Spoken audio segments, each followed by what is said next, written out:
Hello and welcome back to the channel. So you currently join me from the woodland hide at Sculthorpe Moor Nature Reserve, which is actually a reserve that one of my subscribers recommended that I come and visited. So yes, my most recent video at Linford Arboretum did incredibly well. So thank you everyone that left all your likes and comments. It really goes to show that the success of that video is effectively due to all you guys supporting the video in that way. And yes, in the comments, a subscriber recommended I came here, and that's what I've done. It is about 28 degrees today. It was a choice of going to the coast and keeping a little bit cooler in Titchwell Marsh, or coming here. Now I've been to Titchwell Marsh so many times before, so I thought I'd try somewhere new. Since getting here, I literally arrived, and from the car park I could hear buzzards circling overhead. I managed to get some slow motion footage of those. And then I made my way to the first hide, which is the dragonfly hide. And straight away there were 4 great spotted woodpeckers, which was absolutely incredible. I got some really nice shots and slow motion footage of those. Also managed to see my first bullfinch. Also managed to spot a cuckoo. And there was also other birds of prey all circling all around. So yeah, unfortunately, because of the way the reserve is kind of laid out, it's amazing because there's hard standing and boardwalks. But the problem is, for me filming these little pieces to camera, it's going to be effectively impossible because one, I'm not massive on vlogging in public. People just get my attention and distract me far too easily. I'm also, for the first time, using my Cobra 3 monopod to vlog with the Lumix G9. The reason I've done that is in the last video, I really didn't like the footage that was coming out of the Pocket 2. So I've decided to use a new setup, pheasant, for vlogging today, and hopefully, you know, that'll do well.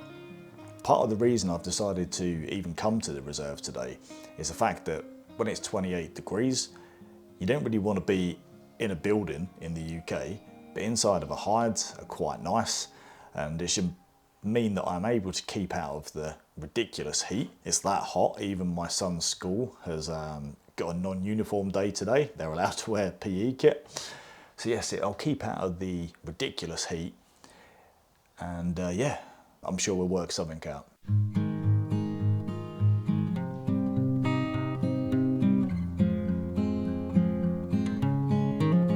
So I'm sat down on a bench called Old Git's Corner, which is pretty appropriate for me to sit on.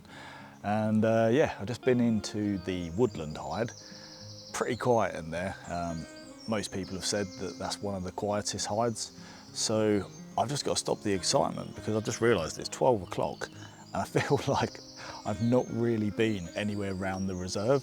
So I need to just chill out, take in nature. There's a muntjac literally just over there.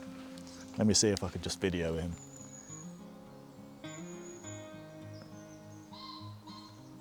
Correction, her.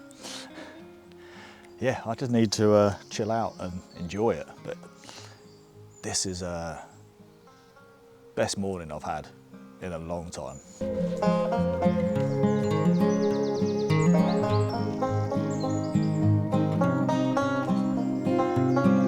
Okay, if I head in this direction, it should take me to Fen Hide, Tower Hide, and the Scrape Hides. So, yeah, I'll go and do that.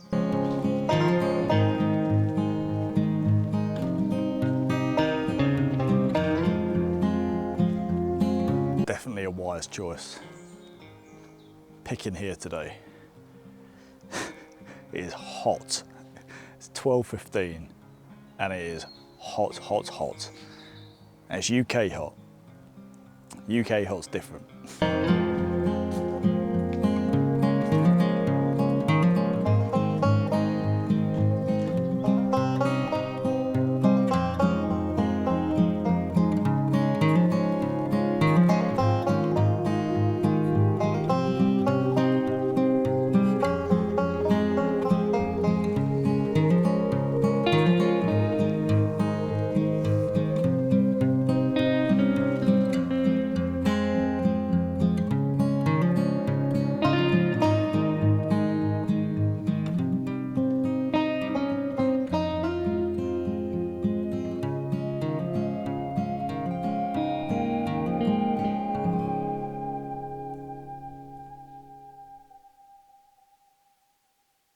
So I'm now in the wetlands hide.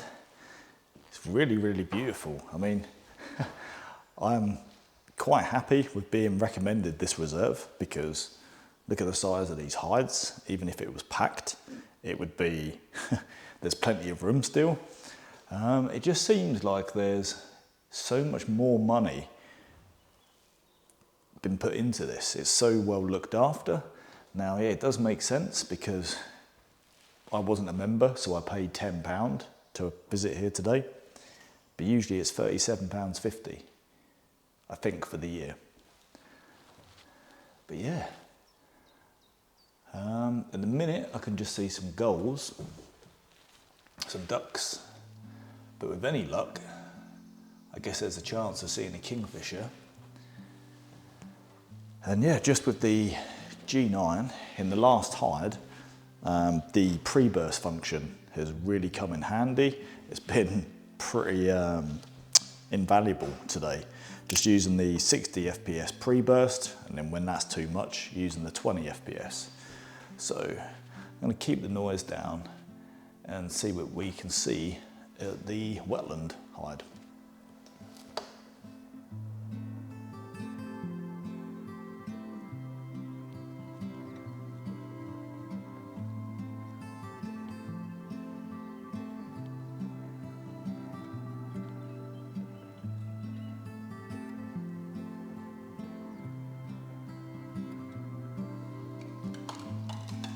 One thing that I thought would be quite important to mention about with this lens, the 200 2.8, is the memory call function switch on the side of it.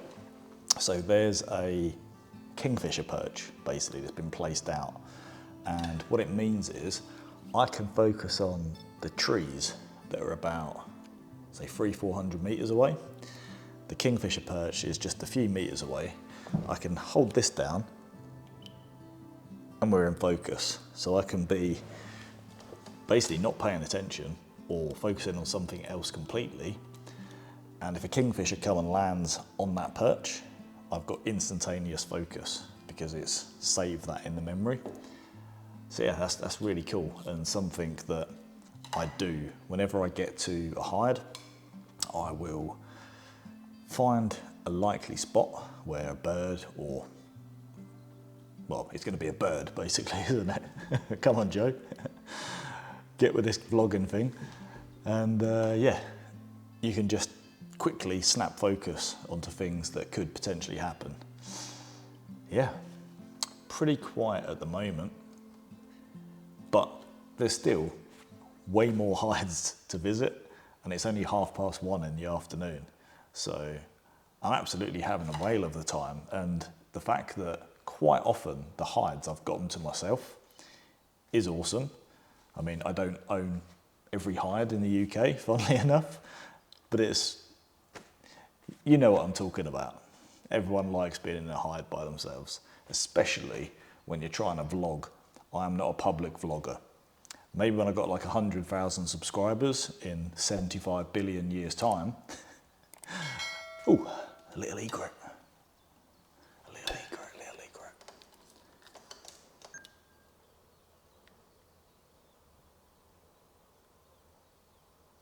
So I was just about to comment about how amazing this reserve is, how much work and effort and everything they've put into this place is truly incredible. It's probably one of the best reserves that I've been to. And don't get me wrong, the lady was so apologetic, she was so polite, she kept apologising, but basically the site has a no smoking and no vaping rule. So I saw the sign on the hide and assumed, yeah, it within the hide, but apparently it's site-wide to help with the environmental and bollocks is what I've got to say. That is the most ridiculous rule. Smoking, I mean, we're grown-ups. If you come to a place like this, you know to put out your fag butts or dispose of them correctly. Vaping has no environmental impact at all. So that one's just, yeah, left a little bit of a sour one. Amazing place, full of bird feeders everywhere. So much money, so much time and investment's gone into this place to then, you know, just annoy me by having a vaping ban is just, yeah, that's a weird one. It's 4 o'clock, the wind has started to pick up. It's not that hot now actually. I was really sort of worried I was going to be sweltering and low on water at this point, but I'm still good. What I'm going to do now, I want to get the whole reserve explored. I want to get around all of the hides, so I'm going to shoot off and now do that. And hopefully I can get back in some of the hides that I was successful in earlier. But already it's been a really, really good day. Apart from that little interaction about the vape, which I'm just still kind of like wowed by. Yeah, it's been absolutely amazing. The amount of investment, the upkeep, I'm probably pretty much definitely going to get a membership, put it that way.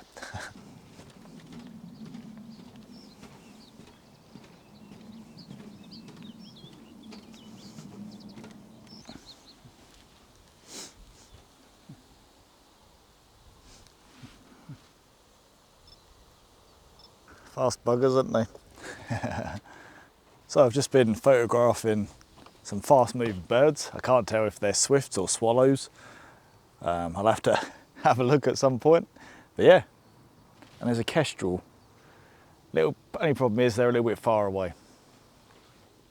I'm now in Victor's hide and I've been trying to get swifts that are basically swooping down and trying to get, just like that, swooping down trying to get insects off the water, but they're so fast.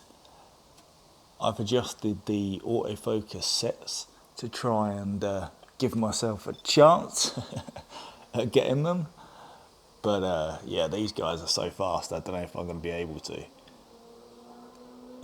Come on, just give me another chance. It's pretty awesome to watch. Practically impossible to photograph. I'm at 1/5000th of a second.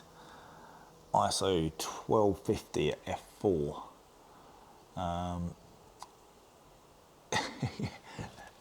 But I just need as many chances as possible. I just need one. Just need one in focus. So I did actually get some in focus. And we got the moment of impact.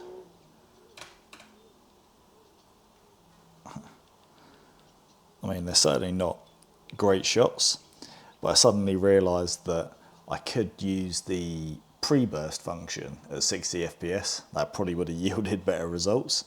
But we still got some nice shots of them out in the field.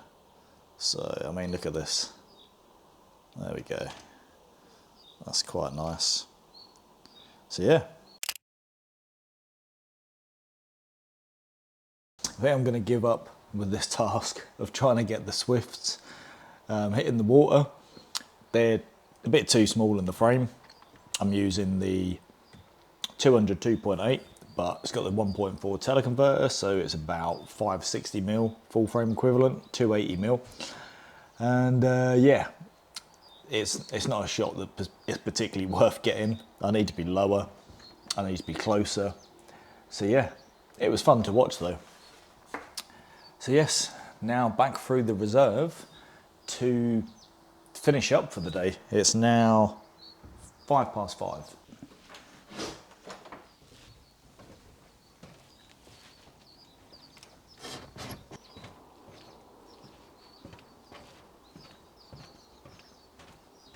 So I just popped back to Tower Hide, which is also called Volunteers Hide. And I wondered why it was called that. But apparently this whole hide was built pretty much by volunteers that work at the reserve.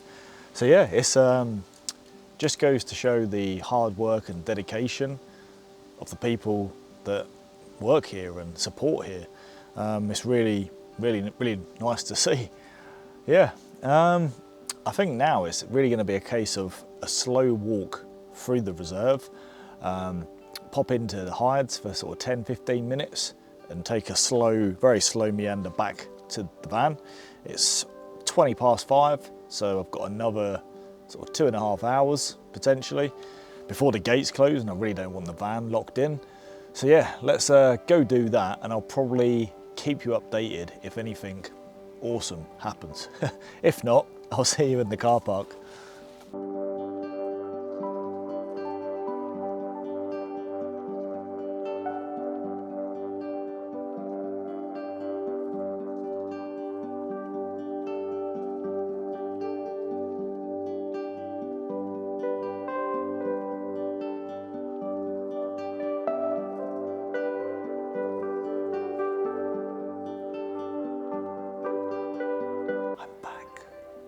Started. The woodpecker came back. I've taken the teleconverter off just because the light has fallen a little bit. I've upped the shutter speed to 1/4000th of a second, and I'm desperate to get some final good shots. I don't know if it's going to work out. Who knows?